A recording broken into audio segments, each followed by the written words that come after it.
Hello అండి. ఇవాళ నేను ఏ గుడికి వచ్చానో చూపిస్తాను, ఒకసారి చూసేయండి. ఇది అంతర్వేది నరసింహస్వామి గుడి అండి. చూసారా, గుడి మెయిన్ పార్ట్ ఇది. బ్యాక్ సైడ్ చూపిస్తున్నాను. యాక్చువల్గా అయితే మేము వచ్చే టైంకి మూసేసి ఉందన్నమాట. దానివల్ల మేమేంటంటే ముందు భోజనం చేసాం. ఇక్కడ భోజనం చాలా బాగుంటుంది అసలు. వచ్చిన వాళ్ళందరూ అసలు ప్రసాదాలు చాలా బాగుంటాయి అన్నమాట.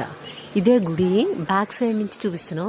చూసారా, చుట్టూర మండపాలు అవి ఎలా ఉన్నాయో చూసారా. అసలు మండపాలన్నీ కూడా ఇగో పిల్లర్స్ అవి, పైన కృష్ణుడు, ఇదిగో అంతా అది చూసారా. కింద పార్ట్ ఏమో ఇలాగా పాతదే అనమాట, పైన అంతా కూడా మార్చారు. సో అది చూసారా, పైన ఎంత బాగుందో అసలు. ఎక్సలెంట్ ఉంటుంది ఈ గుడి. లోపల దేవుడు కూడా చాలా మహిమగల దేవుడు అనమాట. బాగా జనాలు వస్తూ ఉంటారు ఇక్కడికి, చాలా బాగా. అండ్ నెక్స్ట్ ఇక్కడ మెయిన్ ఇంపార్టెంట్ ఏంటంటే, ఇదిగోండి గుడి ఇక్కడ ఏంటంటే రోజు కూడా అగో నరసింహస్వామి సుదర్శన హోమం జరుగుతుంటుంది. ఇదే నరసింహస్వామి సుదర్శన హోమం చేసే ప్లేస్ అనమాట. రోజు జరుగుతుంది ఇక్కడ. అందరూ వచ్చి కూర్చొని చేయించుకోవచ్చు ఇలాగా అసలు.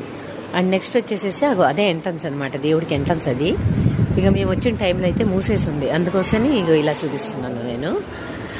ఇక చూసారా, ఇది ఆంజనేయ స్వామి ఇది అనమాట. ఇది చతుర్భుజ ఆంజనేయ స్వామి. ఇది కూడా ఒక అదే ఎంట్రన్స్ అనమాట. అది చూసారా, అక్కడ జనం కనబడుతున్నారా, అదే ఎంట్రన్స్ అనమాట. అట్నుంచే రావాలి. సో స్టార్ట్ అయినట్టుంది, జనం బాగా ఉన్నారు అక్కడ. చూసారా, ఇది మండపం ఇదంతా కూడా.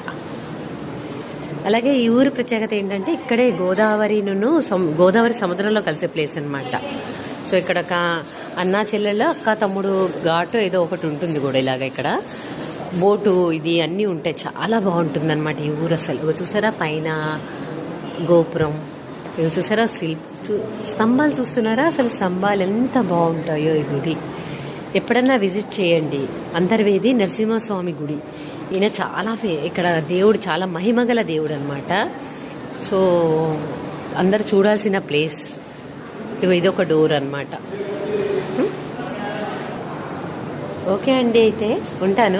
ఇంకోసారి ఎప్పుడన్నా ఇంకో గుడికి వెళ్తే ఆ గుడి గురించి చెప్తాను అనమాట. మీరు ఈ గుడి మాత్రం అసలు మర్చిపోవద్దు. చూసారా, అదిగో స్తంభం చూడండి, అంత నామ స్తంభం చూసారా, ఎంత బాగుంది అసలు.